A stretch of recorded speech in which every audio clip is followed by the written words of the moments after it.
All right, I think we'll get started here. Just want to welcome everybody tonight. We really appreciate you coming to listen to hear more about the information that we'll be presenting on the project in your neighborhood. Just want to do some quick introductions. My name is Heather Nelson. I'm the city engineer, and the rest of the team is here. I'll let them introduce themselves. I'm Sam Morse. I'm the construction manager for the city of Champlin. And I'm Jen Edison. I work for WSB. I'm the project manager on this project. All right. So tonight what we're going to do is we'll go through the project location, some of the existing conditions and how we evaluated the streets out there, our proposed improvements. We'll go through project costs and funding. We'll talk about assessments and then also talk about the schedule for the project. And we will have time at the end to go through questions. So the project area, we're calling it the Mississippi Drive area. Sometimes it's kind of hard to describe these street projects. So essentially it's the 2024 street improvement project or the Mississippi Drive area project. It includes the project or the streets shown in orange on the map. Also the list of streets on the slide here. The project includes approximately 3.6 miles of roadway. The original construction in this area varies a little bit between the years of 1973 and 1987. And there are approximately 331 impacted properties. So when we're looking at our streets, the city of Champlin hires a third party to do street ratings. That third party is called Good Point Technology. And they use a system of questions and evaluations to actually look at the surface of the roadway to evaluate that street. The street ratings are based on a scale of 0 to 100, with 0 being a street that's completely failed and 100 being a street that's basically brand new. So we use that as part of our guide when we're looking at our street improvements. Because we've got about 100 miles of local streets in the city of Champlin that we need to manage. As many of you probably experienced this spring, there's a lot of potholes on a lot of our streets in town. So we're just trying to make sure that we're capturing some of that ability to make improvements on the streets at the appropriate time. So we use that pavement condition index as one of our tools. The other thing that we use when we get more into detail on these street improvement projects is we use both pavement cores and pavement soil borings. So the cores, we're really looking at the construction of that street. So the street is made up of a section of that hard bituminous surfacing, and below it, there's a section of gravel. So those cores are showing us what's the existing bituminous pavement and the existing gravel. And the importance of that is to understand what that pavement is doing. So sometimes we can look at the core and we can understand if the bituminous is actually failing. Sometimes we can look at it and say we've got a pretty thick or thin gravel section. So it gives us a lot of good information when we're trying to determine what improvement to recommend. The soil borings give us more information about what's going on beneath the soil. So is it clay soils? Is it sandy soils? It's kind of it's telling us what's going on beneath the street, I should say, the pavement area. So we did collect a soil core on every street, and then we collected a couple of soil borings to get a general idea of what the conditions are beneath the pavement sections.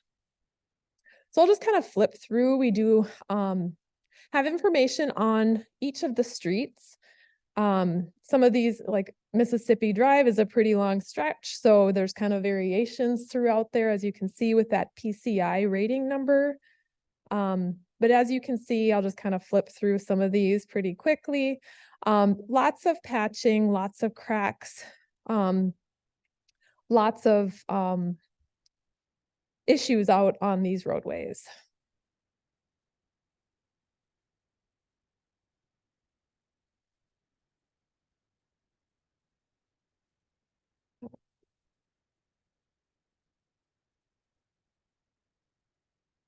So the proposed improvements, what we're talking about for next summer would be to reclaim and pave the existing streets. So what that means is we'll grind up that existing pavement section along with some of the existing gravel to create a recycled product. And then we'll actually subcut below that existing in order to build a new street section. So we're building a new street section with some recycled material from the project. We're proposing to do spot curb replacement. So the curb out there is kind of that barrier style curb, generally held up pretty well over the years. So we're trying to look at where there are issues with the curb, if we've got cracks that are causing some structural integrity of the flow line of the curb, or other, areas that aren't draining very well, we'd be looking at replacing those areas, but it won't be a full replacement of curb on this project. We'll be making ADA improvements at all the trail entrances. Storm sewer improvements, we'll be adding some catch basins to increase the capacity of flow through the drainage system that's currently out there, but generally we won't be replacing a lot of the pipes underground, just kind of adding a few more inlets. We'll also be replacing some of the existing castings, we would call them, or the grates that are out there for the storm sewer. Water main improvements include replacement of the bolts on the existing gate valves. So a lot of those bolts are probably between 35 and 40 years old, and they've probably mostly corroded over time. So we'll replace those bolts with stainless steel. We've been doing that on the last few years of projects, and it's been pretty successful. Generally, the gate valves are working. It's just that some of those bolts or components of it are starting to fail. For the sanitary improvements, what we'll be doing is we'll be digging up around each of the manholes and replacing the manhole casting. We'll also be installing what we call an infra shield around the exterior of the manhole, and that really helps to just seal it up. So the idea is we want to keep water out of our sanitary system. That also gives it a good seal so that there's not potential for potholes around those areas. Streetlight improvements will include the removal and replacement of all of the existing streetlights. We'll be upgrading to our newer LED style streetlight, be installing conduit and new wiring for all of the streetlights. And then depending on the disturbance on each particular area of the project, because like I said, we're not going to be doing full curb removal, we'll be either replacing or restoring areas with seed or sod. In areas where we've disturbed a really larger area, we would use sod. Generally, we've been using a hydro seed product, which kind of sprays on in a greenish or blue color. It has seed and fertilizer in there and has really worked pretty well the last few years for restoration. So here's some photos just to go through a lot of the items that I just talked about. This is generally looking at that spot curb repair. This is a different style curb than what generally is on this project. Then the pavement and removal, it will be a lot of heavy equipment grading because like I indicated, we will be removing that recycled material, and we'll actually be removing some of the soil material below the existing street section in order to build that newer street section, which will be a thicker street section than what is currently out there. These are just general details on each of the streets. Kind of gives that section that we're looking at. So generally we'll have this 6 inches of reclaimed aggregate base. So that's that gravel material. And then we have about 4.5 inches of pavement, and that's placed in 2 different lifts or two different times. So you've got 2.5 inches that is placed at one time, and then 2 inches is placed at a later date. We talked a little bit about restoration. So some of the photos on this slide give examples of how we would restore. So again, if we're looking at a smaller area that's just a little bit of spot curb behind your curb, it would be restored like the photo on the bottom. If we're looking at maybe some areas where we are doing some larger stretches of utility improvements, where we're disturbing more areas, we would use sod for that. So just kind of going through some of the, workings of the project during the project, sprinkler systems, a lot of you probably have underground sprinkler systems. We would ask for your help, and we're going to hold another meeting before the construction next spring, and the contractor will be here at that meeting to discuss a little bit more, but we'd ask for your help flagging some of those areas. And then if there happens to be any impact, we'll have a hotline and phone numbers, email addresses where you can send that impact or any damage to us, and the contractor will fix those areas. For restoration, the contractor is on the hook to maintain the area for the first 30 days. Mailboxes generally are going to stay in their current configuration. We're not planning to replace mailboxes on this project. There is potential, if you happen to have some curb replacement right in front of your mailbox, that we might need to remove the mailbox and temporarily place it on your property, but we don't plan to have temporary mailboxes on this project. And then driveways, I have another slide on that. I'll wait on that one. Sidewalk and trail improvements, like I said, we'll just be doing some ADA improvements at the existing trails where the trails meet the streets. So I think there's maybe 2 or 3 locations where that's occurring. Here's a photo of the sanitary sewer improvement. So this is what it would look like. They would dig around each of the manholes, and they'd install that black infrashield. They'd replace the lid, the casting, with new. Water system, this is each of you has a water shutoff valve. Those water shutoff valves, you did get a notification probably earlier this summer. Our utility staff was out there to exercise each of those valves to make sure it was functioning. So they've gotten through all of that review. I believe there's maybe 20 valves that remain on that list that need to be repaired or replaced.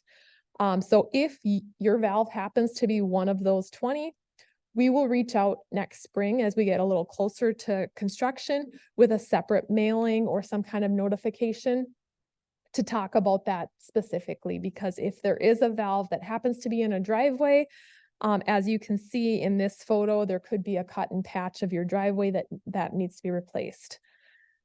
Those valves in driveways specifically would be given a lid like the photo on the bottom. And what that does is it allows a protection of that valve so it doesn't get clipped with a snowplow or otherwise damaged, and protects it so that it's functional when it needs to be. Again, a lot of this detailed information will be communicated directly to you as we get closer to construction. Driveway work, these are the same pictures. Driveway work itself, generally, we will not be impacting your driveway. The only impacts to driveways will be, again, if you do happen to have a water shutoff valve in your driveway that needs to be repaired, or if you have curb that's going to need to be replaced in front of your driveway. Then you can see in the bottom photo, this was where curb was replaced. So they do have a patch against the back of that curb. So those are the only 2 reasons why you would have an impact to your driveway. Storm sewer improvements, as I indicated, we'll be adding catch basins to add capacity. And then here's a few photos of the new lighting that would go up. So the picture on the left is the general street lighting that will be throughout the neighborhood.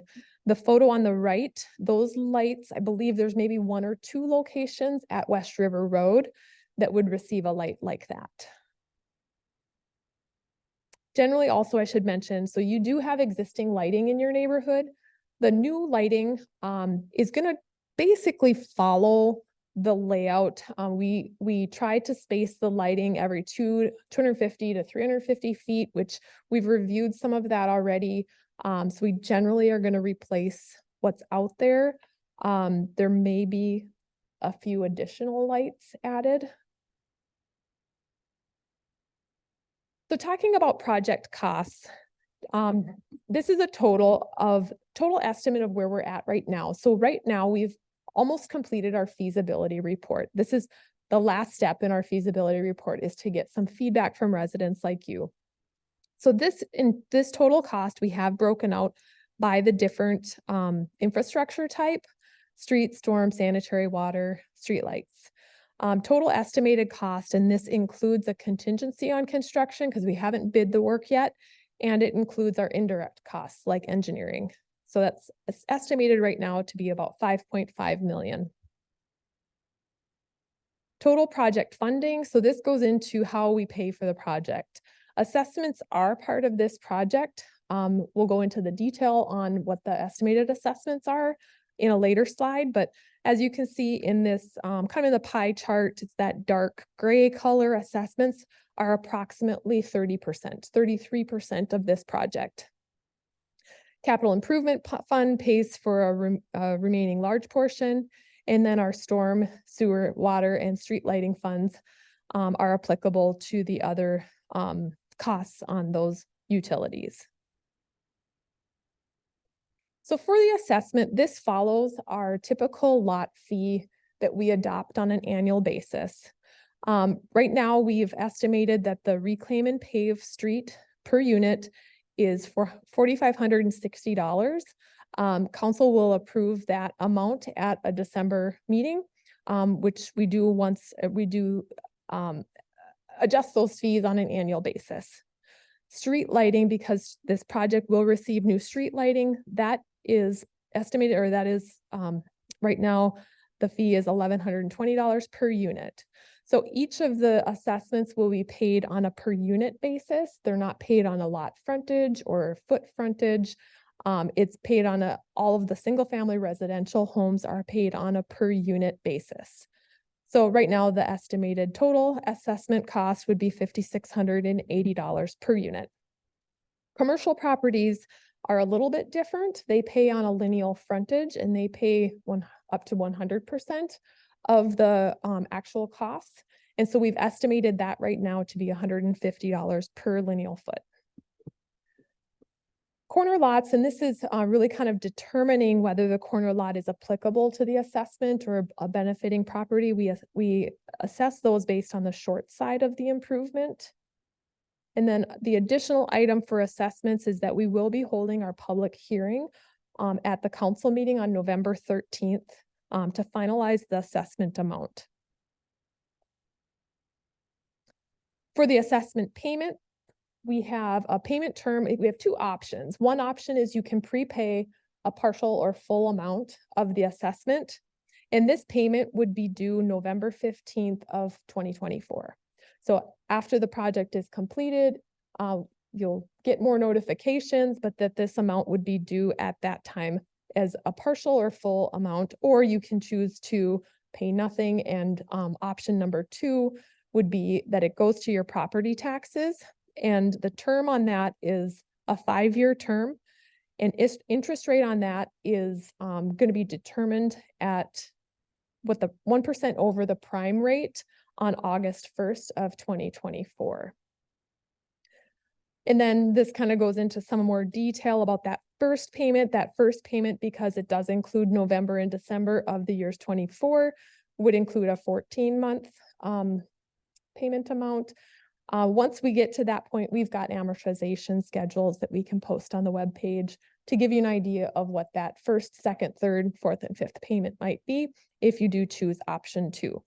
The other note about option 2 is that after that November 15th date, no partial payments are accepted after that. That if you do want to pay your assessment off, you have to pay it off in whole. We do have a senior citizen or disabled deferred assessment program.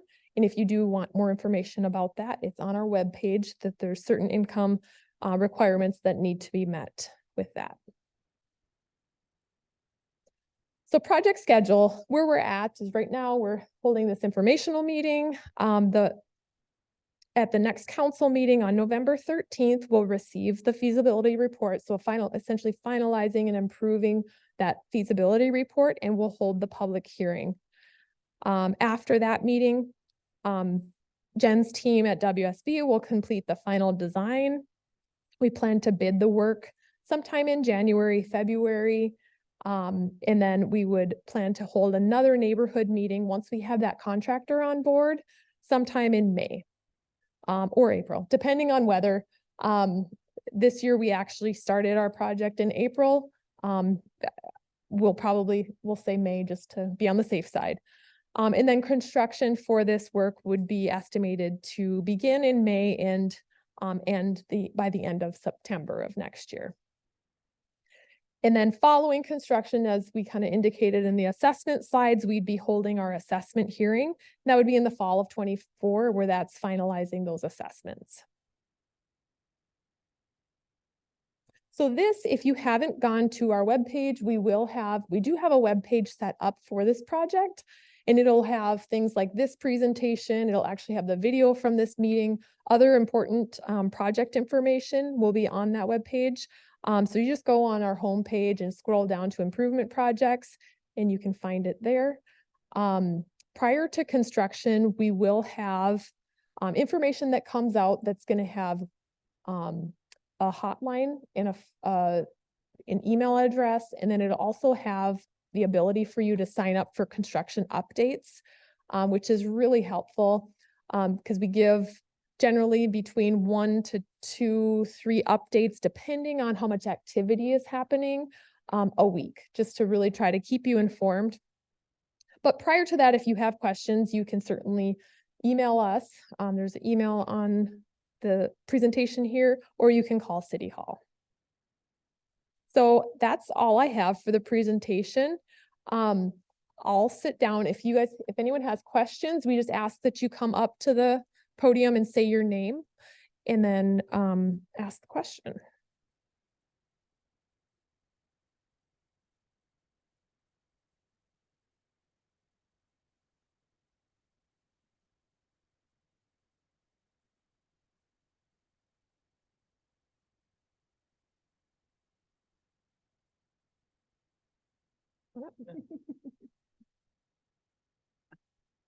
Thank you for breaking that.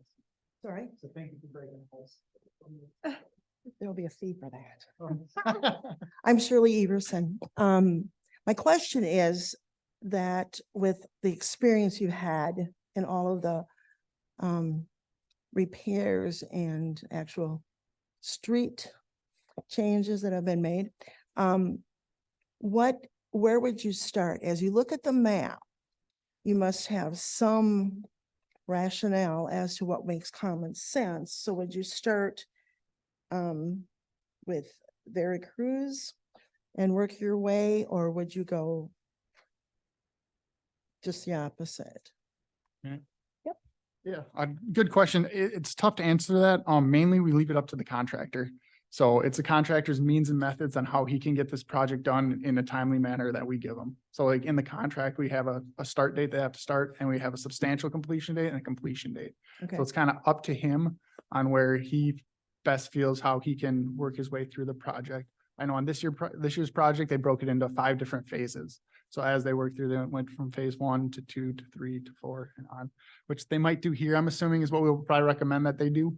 And then at that time, we'll post those phases saying, hey, the contractor's gonna start in phase 1, move to phase 2. And that's why when Heather said those updates are super helpful, because then we can send someone and say, hey, we're paving in phase 2 and phase 3, we're gonna start subcutting, kind of give you a heads up. So I don't know if we really have an exact answer. Yeah, we tried to, like on this year's project, we had a really large project this year. It was almost twice as big of an area.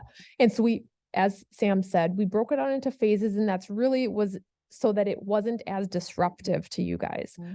So knowing that this process is gonna be a little disruptive, when we can break up into phases, we give them timelines, and we say, by the time, you can remove the pavement, and then you have to have the pavement replaced within a certain amount of time. So that would be something we would do similarly here.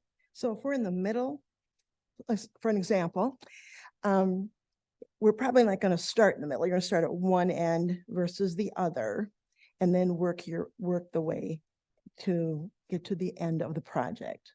Okay, would that make sense? Yep. Okay, all right. I'll just add to that. That makes total sense. But I just want to leave a little caveat that we don't have that phasing yet until we Mhm. get into final design, and then we can break it up into phases. And then it would be ultimately up to the contractor how to fit those different phases in the schedule and the timeline he's Mhm. permitted to do this project.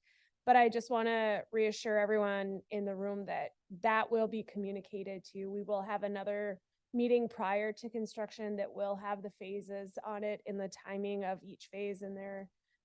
So there will be more to come on it is what I Sure. want to say. And I ask for planning purposes for the homeowner, Mhm. because I'm a planner. Mm-hmm. And so I appreciate that information and keeping abreast of what's going on. Okay? All right, thank you.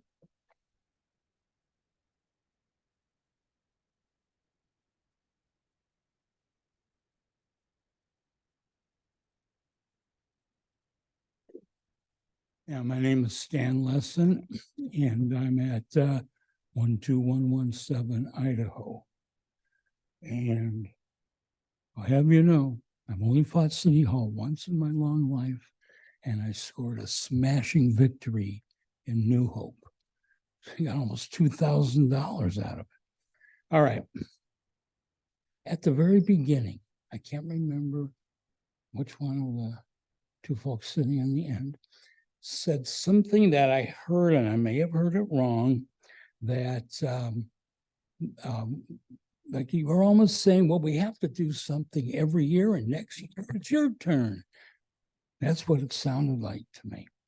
And that leads me to think, why is this so necessary right now? I mean, the area, to me, I haven't, I know what a pothole is because I run across them. Noka's terrible. But I don't know, been down every street. That hasn't been a big issue. And I'm just trying to find out really why you think a program this large is absolutely necessary. Because I personally don't think it is. Yep, I can answer that. So, Hmm. one of the things that the city is tasked with in one of our biggest pieces of infrastructure is our streets. And the council has made it a really large initiative of theirs to reinvest in our streets. And we saw that this spring that there were a lot of areas in Champlin that were in really poor condition. And we watch these areas. We have a plan for these areas. So we have a plan that lays out our proposed capital improvements for the next 10 years. This area, to be honest, was actually programmed a little bit later. But our public works spent so many hours this spring out there filling potholes, so many tons of bituminous, and we moved this area up to be rehabilitated in 2024. And the reasoning for that was it was in one of the worst conditions of any other areas on our street improvement projects in town. So it was from a public works standpoint and manpower standpoint, if we were to keep it and not reconstruct it or rehabilitate it until a later year, it would be that many more hours next year that more potholes would need to be filled. So it was definitely on our radar. If you're ever interested in what other streets are on our radar, our capital improvement plan is posted on our webpage. But yeah, I mean, we look at a lot of conditions. We look at kind of the maintenance of it. And we're looking at that PCI index. And then this one in particular, once we were starting to look more into it, we were looking at the actual street section and saying, yep, it's 35, 40 years old. It's time. It's time to be rehabilitated. I have one small thing to add to that too, is the pavement management plan that the city has tries to time certain improvements based on the level of deterioration of the road. This area, as of a couple of years ago, 3 years ago, was supposed to just be a mill and overlay. And because of the rapid deterioration over the past few years and the amount of maintenance that Public Works has spent out there doing patching, it's now moved into a reclamation project. And so what the city's afraid of is if they don't move that up to do this improvement now, and they wait 3 more years or they push it down on the list, it's going to turn into a full reconstruction project, which triples the cost of the improvement. So it's really about trying to time that improvement for the right time. Okay, so I mean, you're not putting in any new pipes and sewer and that? No. Okay. I don't know. Those kind of numbers sounded like what I've heard for when that whole thing takes place. But maybe it isn't. I don't know. And I just want to mention one quick thing, and you may not have any authority over this, but I've noticed that in Champlin, that block by block, and it doesn't seem to cross any, the beautiful houses on the river are getting this, and the lower rent people are getting this. Seems to just spend, is the scatterbrain, whatever I'm looking for. Some people in blocks have nice underground cable, and some are just living under dangerous and unsightly and inconvenience of the poles and wires. Is that something you are involved in at all, or is that strictly power companies or what? Yep, so those would be kind of what we would refer to as small utilities.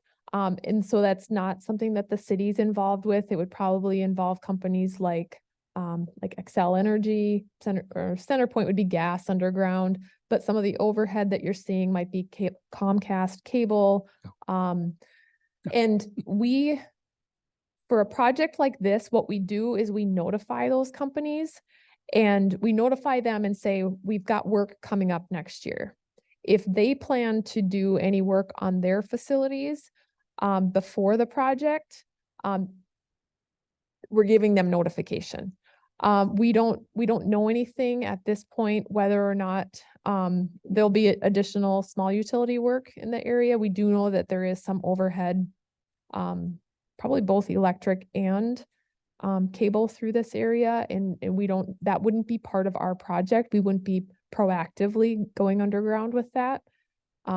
If the utility is choosing to do that, that would be before our work starts.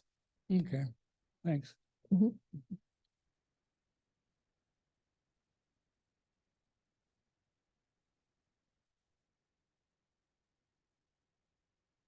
Krista Gustafson from Mississippi Drive. I see that the entrance to the West River Park is included in this project. Question I have is, the parking area of that park has never been paved. Is that included? That parking lot is not included on this project. We do have a capital improvement plan for our park system. And I believe it's on that capital improvement plan, but I'm not sure what year that falls in. I hope so, because there's a nice walkway, going to be a nice street, and then you have to walk through mud. And it's been like that since the park has been there. It's never been paved. So that was my question. Okay.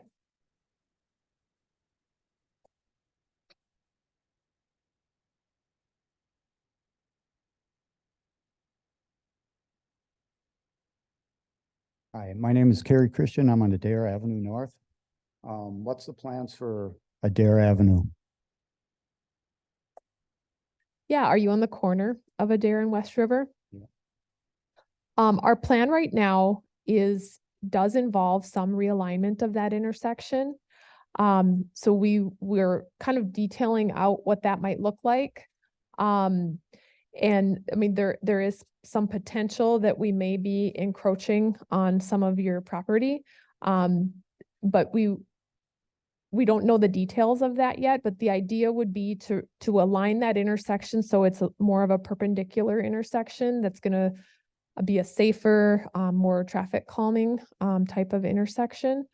Did you have further questions on that? Yeah, first of all, I don't like being lied to. The water is going to be moved there. I've already been told that. And is the road going to go back to where it was? Because it was moved over about 20 feet at least towards Shepherd Lane, I guess, and is that the case? Is it going to go back to where it was? I don't know what the previous alignment was. I can meet with you after the meeting. And I can show you a couple of sketches that we've come up with. Okay, maybe I might have to make an appointment to do it. I rode with somebody, so I don't know what, Okay. what my situation Yeah, is gonna be there, But but like, yeah, we'd like to sit down and explain more about that. And I'd like to hear more about the water main moving and the Yeah, old I'll- alignment, because I haven't been aware of well, any I of was that. just told that yesterday, and I'm not gonna say who said it, but he's higher up than you guys, so you guys can figure it out if you want, so I don't know why I'd be lied to. Like I said, that's the last thing tell people the truth, just tell people what's gonna happen and we'll deal with it, but because how many accidents have been on that corner? You know? I don't have that information on the top of my head. Well, I've lived there 38 years. I can tell you probably one. Okay, whoever put the road in the last time, they really did screw it up because it is at an angle. But why they moved it about 40 feet in my direction the last time, and now you want to take more of my land instead of putting the road back where it was when I moved there 38 years ago. That's what I'd like to know, but okay, Okay. thank you. Yeah, I'll touch base with you after the meeting.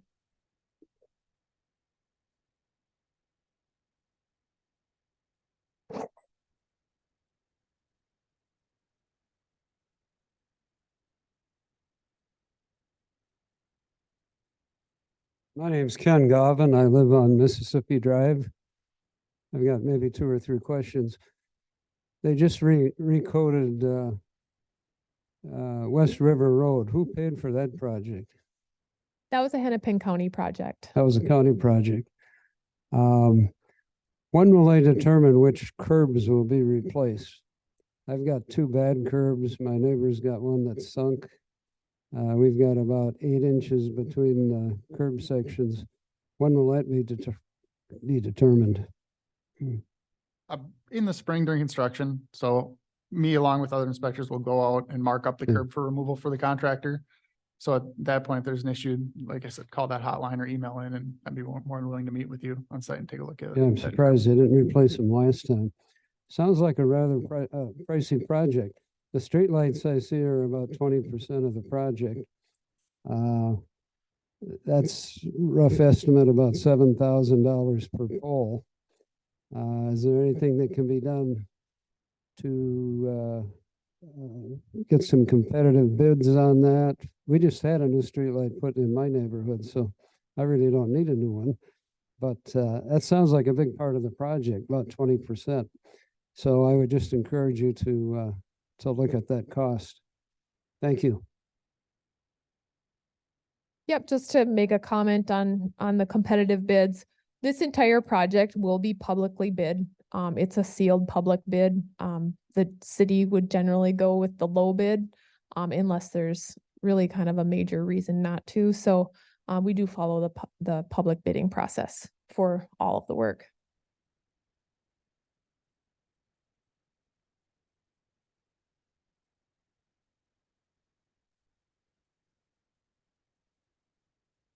George Anderson. We live back kind of behind Mavericks Restaurant roughly.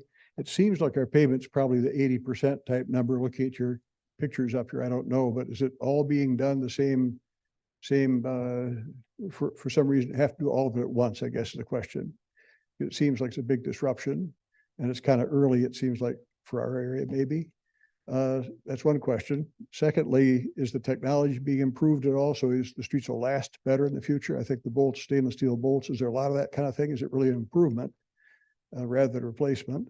And I guess last is I've got a situation where I have one address that has a mailbox, 2 have taxes, and there's 3 50-foot or 60-foot lots. Well, I'm seeing $6,000 or $12,000 or $18,000 assessment.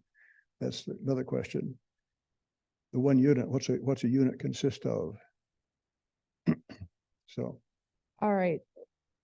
I might have Jen tackle a couple of the questions. I can answer your per unit. Mhm. Per unit is per parcel, what's a parcel? your lot, My lot, one lot is a parcel? one lot. So I've got 3 lots, but 1 mailbox. So I'm in for about What was your address again? 11412 Mississippi. Can I look at that and get back to you? Sure, yeah. Okay. I'm not greatly worried about sympathy, just what's fair kind of a thing. So Yep. what do I expect to?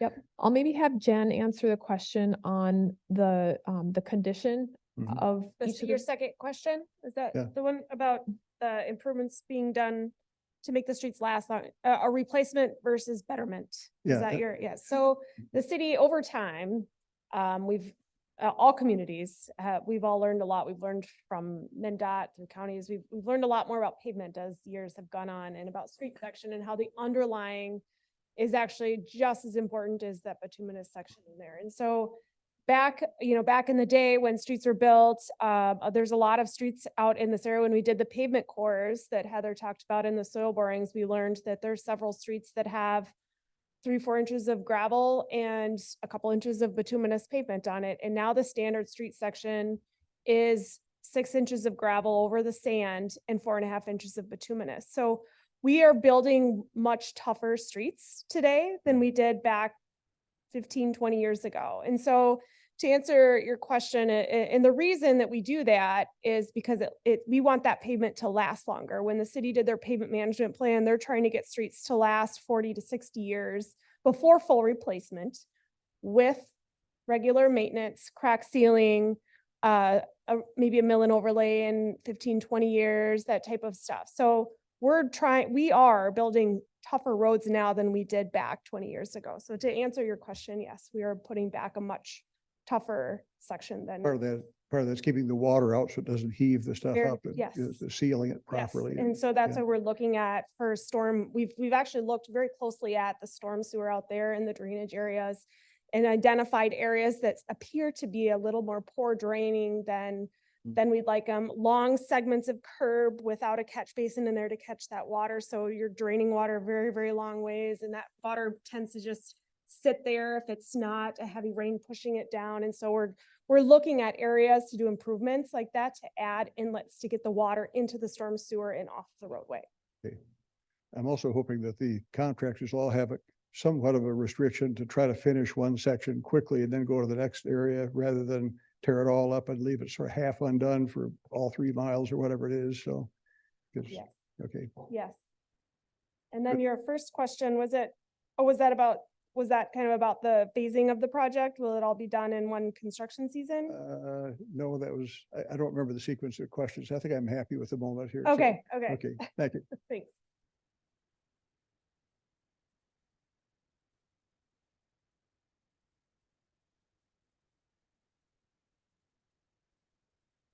any other questions?